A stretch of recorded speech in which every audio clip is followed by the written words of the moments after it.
Foodies, this আনিন্না from Cookmaster Bangla. আজকের ভিডিওতে শেয়ার করে দেখাবো স্পেশাল জিলাপি রেসিপি। বাড়িতে খুব অল্প উপকরণ দিয়েই বানিয়ে নিতে পারবেন মজাদার মুচমুচে এই সুস্বাদু জিলাপি। আশা করছি এই অসাধারণ রেসিপিটি আপনাদের পছন্দ হবে।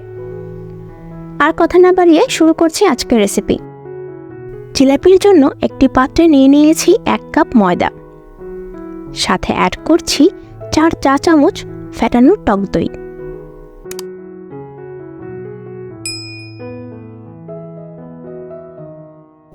এখন অল্প অল্প করে নর্মাল জল দিয়ে একটা স্মুথ ব্যাটার রেডি করে নেব। 1 কাপ ময়দার জন্য 1 কাপ জল ব্যবহার করেছি। আমি এখানে জিলাপির সাইজ একটু চিকন রাখবো, সেই ক্ষেত্রে 1 কাপ জল ব্যবহার করেছি। আপনারা যদি একটু মোটা রাখতে চান সেই ক্ষেত্রে 1.5 কাপ জল ব্যবহার করবেন।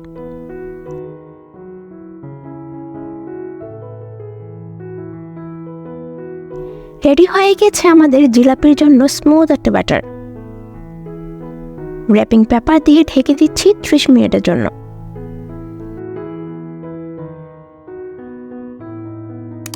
এখন রেডি করে নিচ্ছি জিলাপি শিরা। দিয়ে দিচ্ছি 2 কাপ চিনি, সাথে অ্যাড করছি 1 কাপ জল। আমি লাল চিনি ব্যবহার করেছি, আপনারা সাদা চিনিটাও ব্যবহার করতে পারবেন।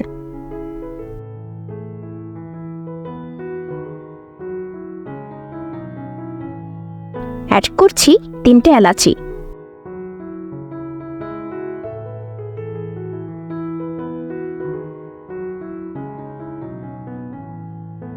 শিরাটাতে হালকা আঠালো এসে পড়েছে। এই সময় দিয়ে দিচ্ছি 1 চা চামচ লেবুর রস, 1 চা চামচ কেওড়া জল।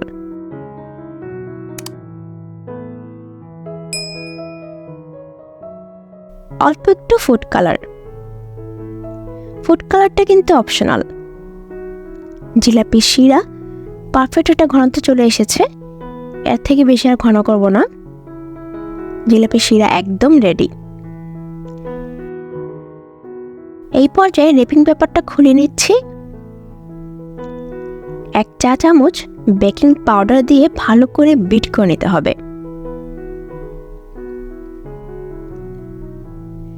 জিলাপির জন্য সস রাখার এই টাইপ বোতল ব্যবহার করছি।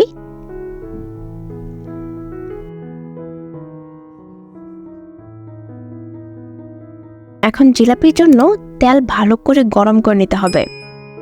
জিলাপি ভাজার জন্য অয়েল দিয়ে দিয়েছি, আর সাথে অ্যাড করছি ঘি। জিলাপিতে ঘিয়ের ফ্লেভারটা কিন্তু খুবই ভালো লাগে।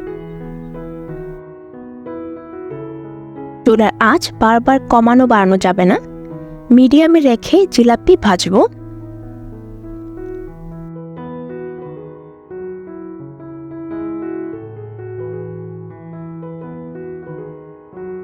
ব্রাউন করে ভেজে নিতে হবে।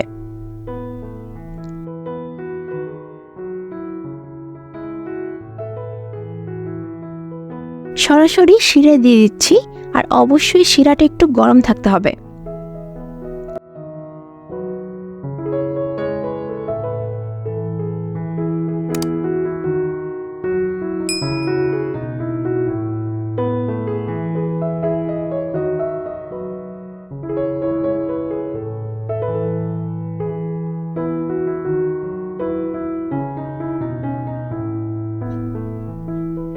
সেম প্রসেসে এখন সবগুলো জিলাপি রেডি করে নিচ্ছি।